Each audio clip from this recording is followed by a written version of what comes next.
Living on the 12th floor wasn't bad. The view over the busy city was pleasant to look at. The only problem was those elevators.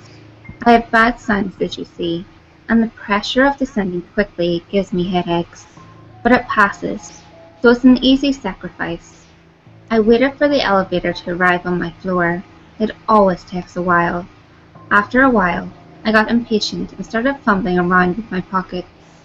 While I was fondling the keys in my pockets, I realized one of the elevators had already arrived, doors wide open even. I hadn't heard the ping of the door indicator, nor heard the doors creak open.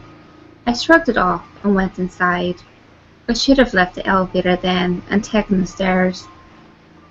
The air was immediately denser, hot and sticky.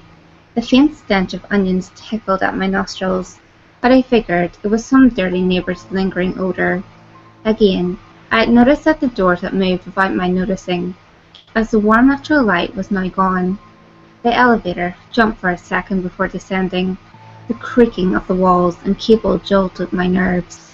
The pressure in my ears slowly began to build, although this time it gradually formed into a horrible migraine, pushing in on my temples. The floor indicator needs 12. How was that possible?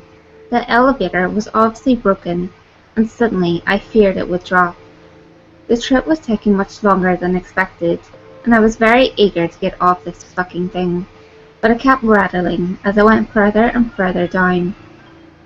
The lights flickered out and died, leaving me in complete darkness. The air was getting noticeably heavier, and the smell of decaying fruit filled my nose and mouth. It was almost too much to bear. I began to cough and gag. I needed to escape. I began banging on the walls, shouting, screaming for help, but nothing. No reply. It was as if the metal causing had taken me somewhere else.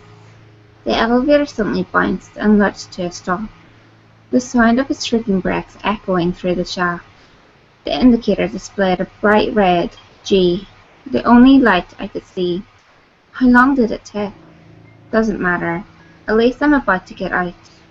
The door shuddered and crept open. There was barely any light in what looked like the lobby, but I could make out something wet coating the walls. A red, spongy fungus. There were no people in sight, only a few discarded items of clothing, bags and groceries. I slowly ventured out into this dark room, the floor squishing beneath my steps. I felt a slight breeze coming from just ahead, so I inched forward to discover the source. I could just make out a large black hole in the centre of the large hall. Emanating from the gaping maw was the heavy sound of something breathing. Something behind me clinked.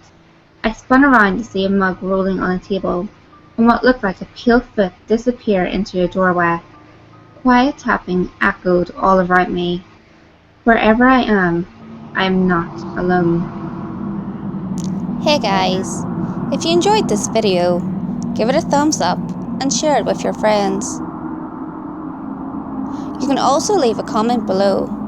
All feedback, good or otherwise, is always appreciated. If you have any creepy stories of your own, or have any topics that you would like me to cover, feel free to send them in via any of my social media. You can find all links to my social media in the description below.